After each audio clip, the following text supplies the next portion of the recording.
बार की बात है, किशनगंज नामक गांव में एक गरीब अनाथ लड़की काजल रहा करती थी। काजल का अपना कहने वाला इस दुनिया में कोई नहीं था।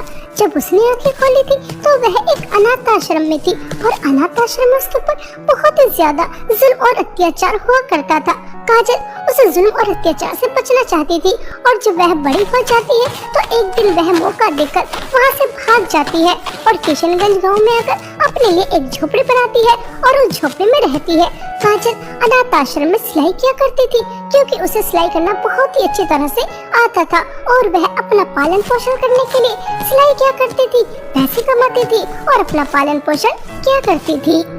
देखो, मेरी शादी होने वाली है। अगर तुमने मेरा लहंगा अच्छा बना दिया तो यह समझो कि मेरे सभी कपड़े तुम्हारे ही पास आएंगे।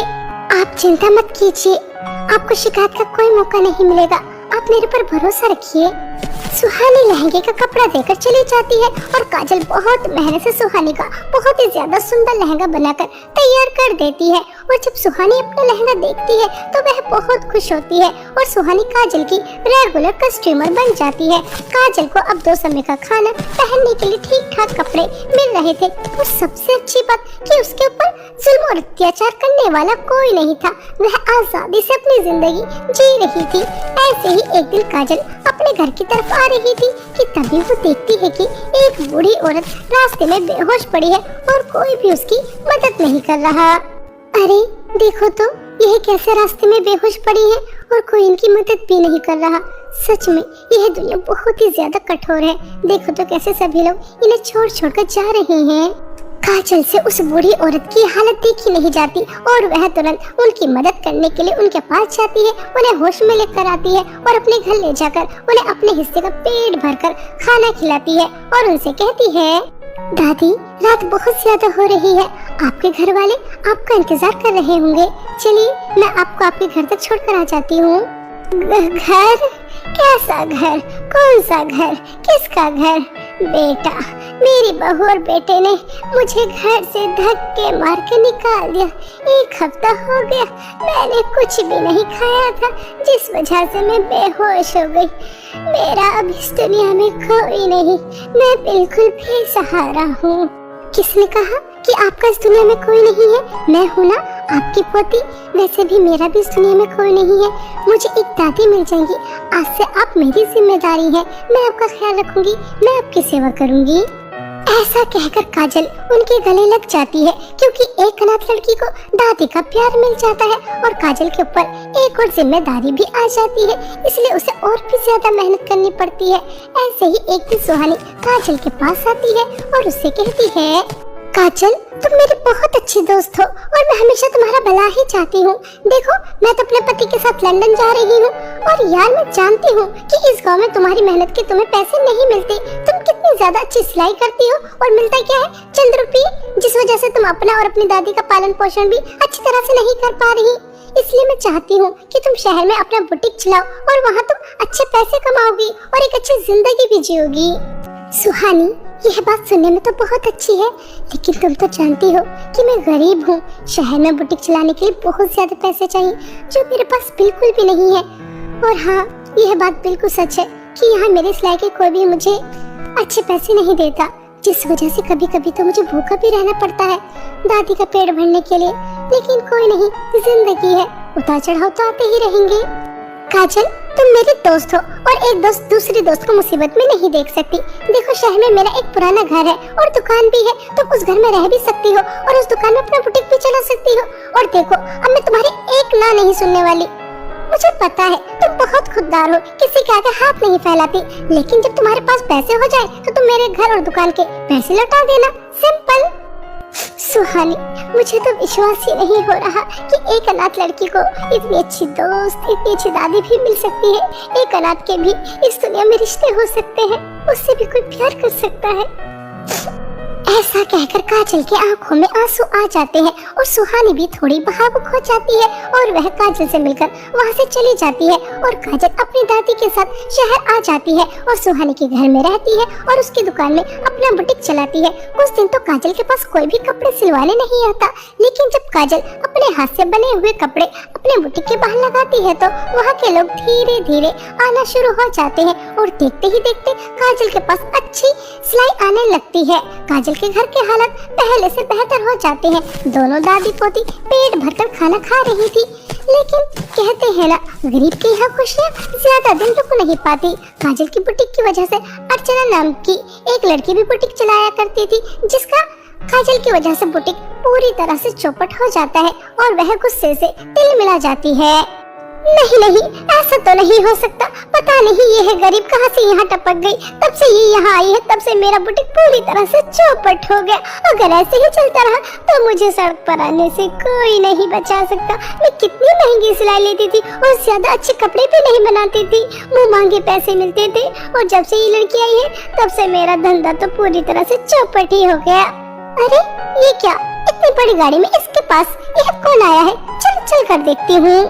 ऐसा सोचकर अर्चना काजल के बुटीक के पास जाती है तो काजल के पास एक बहुत ही ज्यादा अमीर औरत आती है और वह काजल से कहती है, देखो मैं एक फैशन शो ऑर्गेनाइज करती हूँ और मेरा फैशन शो होने में अभी एक हफ्ता बाकी है। मुझे एक हफ्ते में 100 फ्रॉक चाहिए। मैंने तुम्हारे बने हुए फ्रॉक देखे हैं, सच में वह बहुत ही ज्यादा सुंदर है। मुझे बिल्कुल वैसे ही फ्रॉक चाहिए। हाँ क्यों नहीं, 100 फ्रॉक बनाने में थोड़ी ज्यादा मेहनत लगेगी, लेकिन बन जाएंगे। मैं रात दिन मेहनत करूंगी और आपके फैशन शो के लिए फ्रॉक बना दूंगी। और ये तो मेरे लिए सौभाग्य की बात है कि मेरे बने फ्रॉक आपकी मॉडल्स पहनेंगी। लेकिन इतना सब कुछ मटेरियल खरीदने के लिए मेरे पास पैसे नहीं है। आपको एडवांस देना होगा। एडवांस भी मिल जाएगा, लेकिन याद रहे यह मेरा बहुत बड़ा फैशन शो है, समय पर फ्रॉक मिल जाने चाहिए। ऐसा कहकर वह औरत वहाँ से चली जाती है। काजल की खुशी का कोई ठिकाना नहीं था कि उसे इतना बड़ा ऑर्डर मिला है और अर्चना काजल के इतने बड़े ऑर्डर मिलने की वजह से और भी ज्यादा जलने लगती है और वह गुस्से से तिल मिला जाती है। अरे नहीं, यह क्या हो गया? अगर आज इस गरीब का बुटीक यहाँ पर नहीं होता तो यह ऑर्डर मुझे ही मिलता, और अगर यह ऑर्डर मुझे मिल जाता मैं तो माला माल हो जाती। लेकिन मेरा नाम भी अर्चना है। अर्चना, मेरे सामने इस गरीब को इतना बड़ा ऑर्डर मिले और मुझे न मिले, ये तो मैं होने नहीं दूंगी। अब देख मैं तेरे साथ करती क्या हूँ। जितना उड़ना है उड़ ले, तुझे तो मैं ऐसा सबक सिखाऊंगी, ऐसा सबक सिखाऊंगी कि तू सिलाई करना ही भूल जाएगी। मेरा धंधा चौपट करना ही है ना। अब देख मैं करती क्या हूँ। यहाँ बेचारी काजल खुश हो रही थी और वहाँ अर्चना उसे बर्बाद करने का प्लान बना रही थी। काजल रात दिन मेहनत करती है, वो सोती भी नहीं है और एक हफ्ते के अंदर अंदर 100 फ्रॉक बनाकर तैयार कर देती है और दादी भी काजल की बहुत मदद करती है। काजल अपनी दादी से कहती है, दादी इस ऑर्डर के बाद हम माला माल हो जाएंगे और आपको पता है मेरे बने हुए फ्रॉक टीवी पर दिखाए जाएंगे क्योंकि यह फ्रॉक मॉडल्स पहनेंगी। आप सोच भी नहीं सकती इस ऑर्डर के बाद मेरे पास और कितने ज्यादा ऑर्डर आएंगे। हम अमीर हो जाएंगे। दादी जब हम अमीर हो जाएंगे तो गरीब और अनाथ लोगों की बहुत मदद करेंगे, ठीक है ना? अरे हाँ क्यों नहीं। और यह सब कुछ तो तुम्हारी मेहनत का फल तुम्हें मिल रहा है। तुम बहुत मेहनती हो और मेहनत जरूर रंग लेकर आती है और तुम एक अच्छी इंसान भी हो। इस तरह दोनों दादी पोती आपस में बातें कर रही थी और वहीं दूसरी तरफ अर्चना कुछ गुंडों के साथ काजल के बुटीक के अंदर जाती है और सभी फ्रॉक चुराकर लेकर आ जाती है। और अगले दिन जब काजल अपने बुटीक पर जाती है और अपने बुटीक को पूरी तरह साफ देखती है तो उसके पैरों तले जमीन खिसक जाती है। तभी वहाँ वह औरत आ जाती है और वह काजल से फ्रॉक मांगती है तो काजल उससे कहती है, मैम मैंने आपके सभी फ्रॉक बना दिए थे और आपके 100 फ्रॉक बहुत ही ज्यादा सुंदर बनकर तैयार हुए थे। मैम रात तक तो सब कुछ ठीक था, लेकिन अचानक मेरे बुटीक में चोरी हो गई और कुछ भी नहीं बचा। मैं तो बर्बाद हो गई।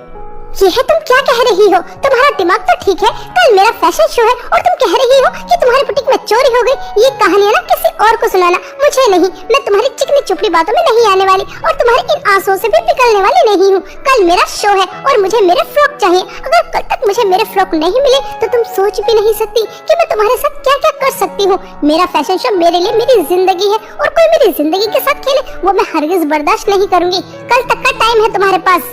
उस औरत की यह बातें सुनकर काजल के तो पैरों तले जमीन खिसक जाती है कि वह एक दिन में 100 फ्रॉक कैसे बना देगी, और उसके पास तो मटेरियल भी नहीं है और पैसे भी नहीं है और सब कुछ चोरी भी हो गया। वहीं दूसरी तरफ अर्चना यह सब देखकर बहुत ही ज्यादा खुश हो रही थी कि उसने काजल को पूरी तरह से बर्बाद कर दिया। बेचारी काजल अपने घर नहीं जाती और वह जंगल में एक जगह बैठकर अपनी किस्मत पर बहुत रोती है।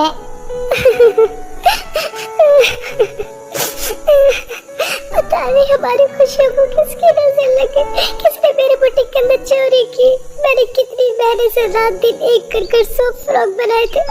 दादी ने भी मेरी कितनी मदद की थी। सब कुछ खत्म हो गया। हम कितने ज्यादा खुश थे। अब मैं कल तक 100 फ्रॉक कहाँ से बनाऊंगी? अगर फ्रॉक नहीं बनाए तो पता नहीं सरिता मैम मेरे साथ क्या करेंगी। मैं क्या करूं, मुझे तो कुछ भी समझ में नहीं आ रहा। हे ऊपर वाले, आप गरीबों के साथ ही ऐसे क्यों होता है? मेरी खुशियों को किसकी नजर लग गई, किसकी? अब मैं फ्रॉक कहाँ से बनाऊं? कौन मेरी मदद करेगा, कौन? इस तरह से काजल बहुत ही ज्यादा रो रही थी कि तभी उसकी नजर एक चमचमाती हुई मशीन के ऊपर जाती है, जिसे देखकर काजल चौंक जाती है। अरे, इस घने जंगल में ये चमचमाती हुई सिलाई मशीन किसकी है और ये कैसे सोने की तरह चमचमा रही है? ऐसी मशीन तो मैंने अपनी जिंदगी में कभी नहीं देखी। मैं तुम्हें दिखाई दे रही हूँ, इसका मतलब तुम बहुत अच्छी हो, नेक दिल लड़की हो। तुमने कभी किसी का दिल नहीं दुखाया, हमेशा अपने से पहले दूसरों की मदद करती हो, कभी लालच नहीं करती। तभी तो मैं तुम्हें दिखाई दी हूँ। मैं परी की जादुई सिलाई मशीन हूँ। परियों ने मुझे पृथ्वी पर इसलिए ही छोड़ा है ताकि मैं मुसीबत में आए लोगों की मदद कर सकूं। और परियों की जादुई सिलाई मशीन सिर्फ उन्हीं लोगों की मदद करती है जो लालची नहीं होते और दूसरों की मदद करते हैं। चलो, अब तुम मुझसे जो मांगना चाहती हो मांग सकती हो। क्या सच में परी की जादुई सिलाई मशीन, मैं आपसे जो भी कुछ मांगू आप वह मुझे तुरंत दे देंगी? परी की जादुई सिलाई मशीन, मैं एक बहुत बड़ी मुसीबत में आ गई हूँ। मेरे बुटीक में चोरी हो गई और कल तक मुझे 100 फ्रॉक देने हैं। क्या आप मुझे सुंदर सुंदर अलग अलग डिजाइन के 100 फ्रॉक दे सकती हैं?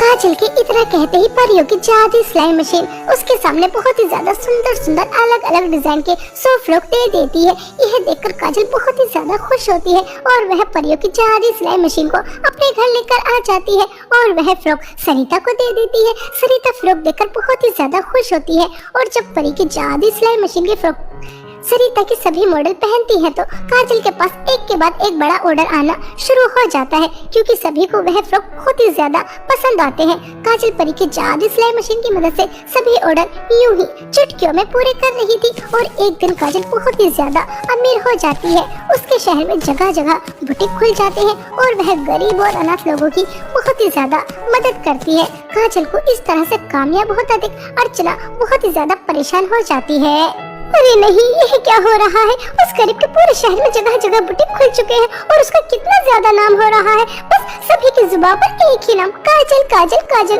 मैंने उसे बर्बाद करने के लिए क्या कुछ नहीं किया, लेकिन फिर भी उस गरीब की किस्मत कितनी अच्छी है। वह कितनी ज्यादा अमीर हो गई, लोगों की कितनी मदद कर रही है। लेकिन 100 फ्रॉक कोई इतनी जल्दी कैसे बना सकता है? ये बात तो मुझे हजम नहीं हो रही। आखिर पता तो लगाओ कि आखिर उसने इतनी जल्दी इतना सारा काम कैसे कर दिया। ऐसा सोचकर अर्चना काजल के घर जाती है तो काजल परी की जादू सिलाई मशीन से सुंदर सुंदर लहंगे, फ्रॉक, ड्रेस यह सब कुछ मांग रही थी।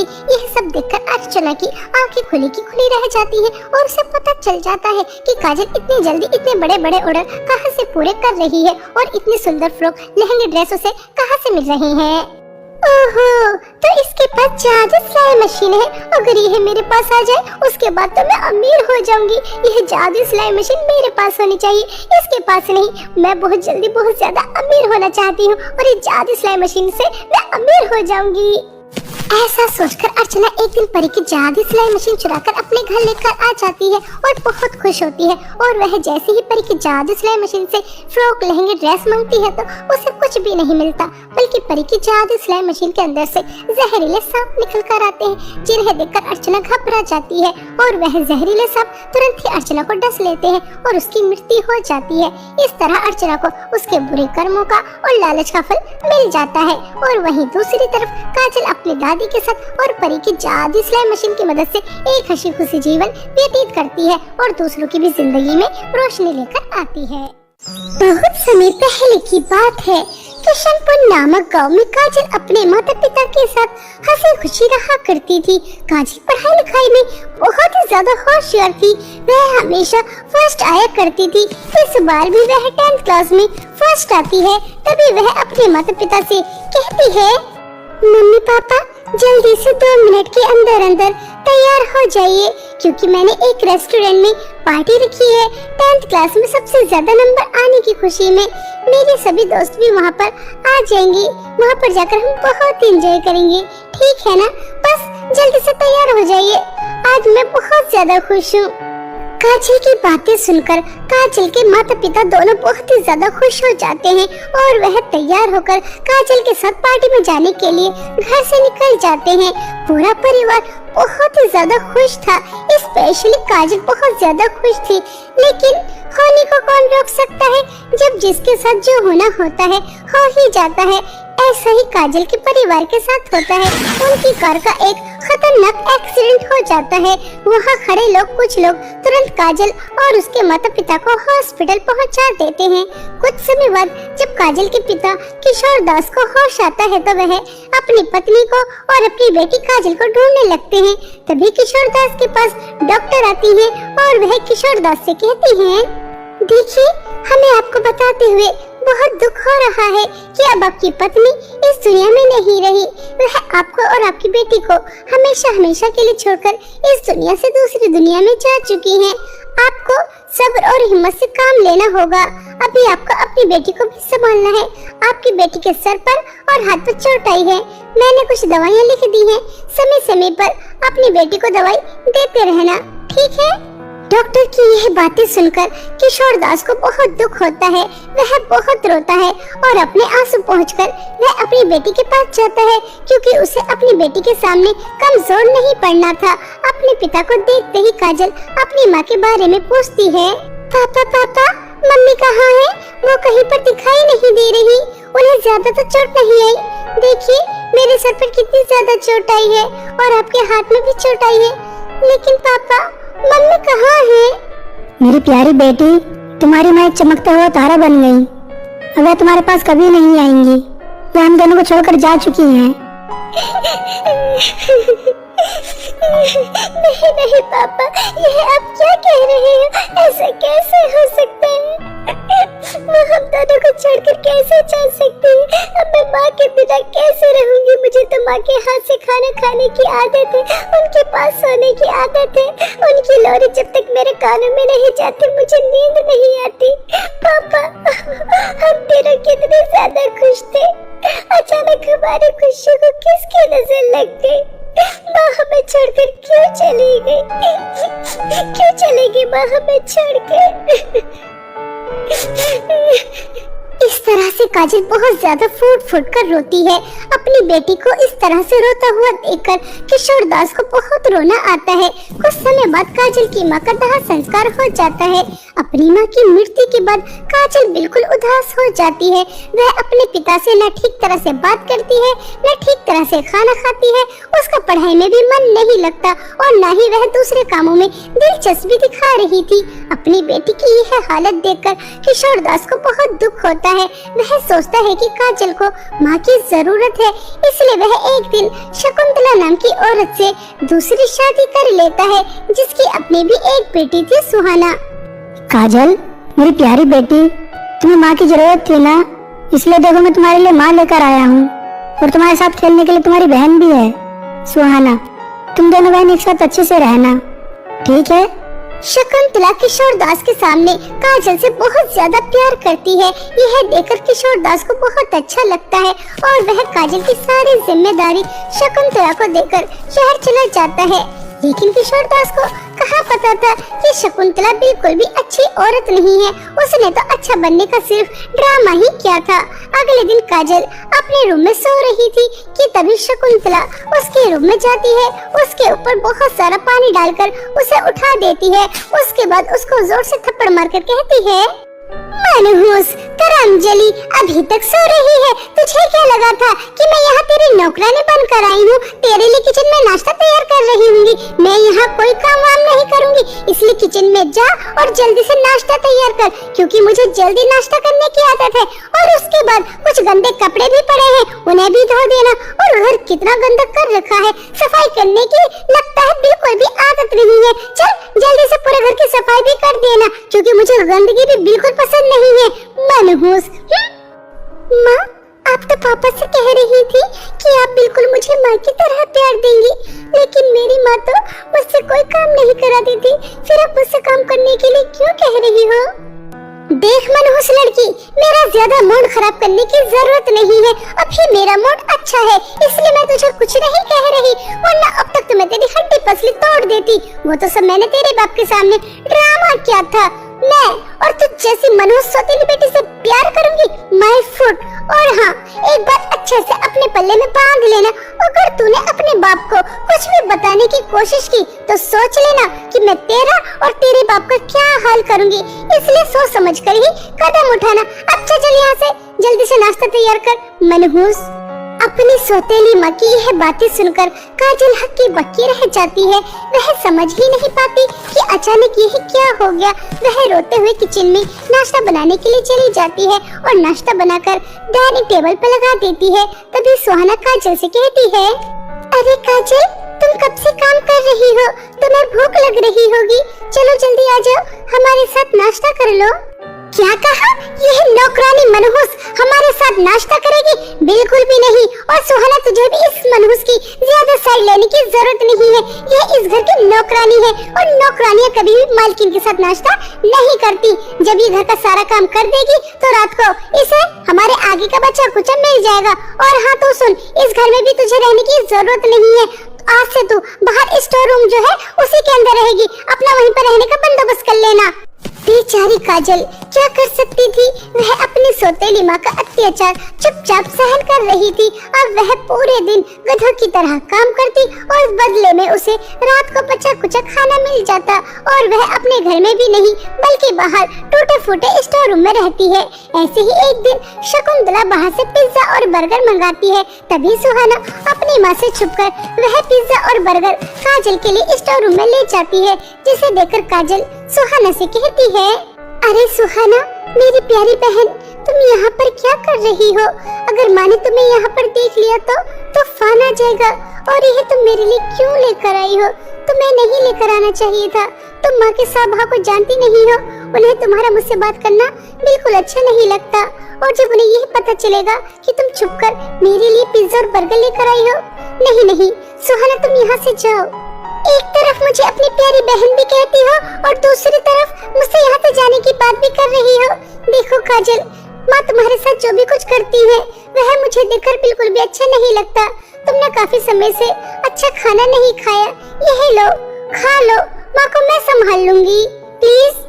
सुहाना के बहुत कहने के बाद काजल वह पिज्जा जैसे ही खाने वाली होती है कि तभी वहाँ पर शकुंतला आ जाती है और वह काजल के हाथ से वह पिज्जा लेकर फेंक देती है और उसकी बहुत ज्यादा पिटाई करती है और उसका हाथ मोड़ते हुए उससे कहती है, अच्छा तो महारानी यहाँ पर पिज्जा और बर्गर खा रही है। मैं भी तो कहूँ, घर का इतना सारा काम थोड़े से बच्चे कुछ खाने में कैसे कर सकती है? मेरी बेटी से चोरी करवा कर अपने लिए स्वादिष्ट खाना मंगवाती है। अगर मैं आज तुझे रंगे हाथों नहीं पकड़ती तो मुझे तो पता ही नहीं चलता कि मेरी नाक के नीचे क्या हो रहा है।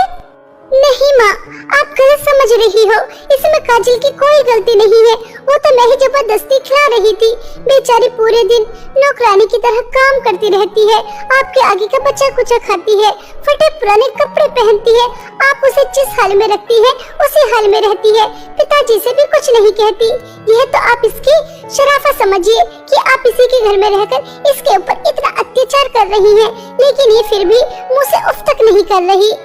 ओहो, अच्छा तो मेरी बेटी को मेरे खिलाफ भड़काना भी शुरू कर दिया इस मनहूस ने। तो कोई छोटी मोटी चीज नहीं है, तू तो बड़ी चालू चीज निकली। मेरी बेटी को मेरे ही खिलाफ भड़का दिया, इसकी सजा तो तुझे बहुत अच्छी तरह मिलेगी।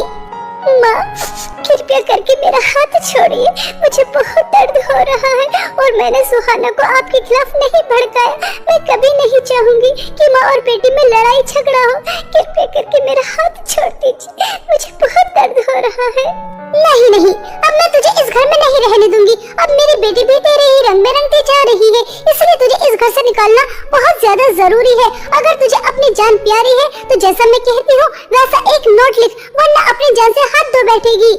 मनहूस शकुंतला की यह धमकी सुनकर काजल घबरा जाती है और जैसा जैसा शकुंतला उससे कहती है वैसा वैसा वह एक पेपर पर लिख देती है। उसके बाद शकुंतला बेचारी काजल को धक्के मारकर घर से बाहर निकाल देती है। काजल के पिता गांव में नहीं थे और उसका कोई रिश्तेदार भी यहाँ नहीं था। बेचारी इधर से उधर ऐसे ही भटकती रहती है और वह जंगल में जाकर एक जगह जाकर बैठ जाती है और बहुत रोती है। तभी काजल देखती है कि नदी में एक हिरण डूब रहा है। वह बाहर निकलने की बहुत कोशिश कर रहा है लेकिन निकल नहीं पा रहा। तभी काजल नदी में कूदकर उस हिरण की जान बचाती है। तभी वह हिरण काजल से कहता है, तुम बहुत अच्छे हो, तुमने मेरी जान बचाई, इसलिए मैं भी तुम्हारी मदद करना चाहता हूँ।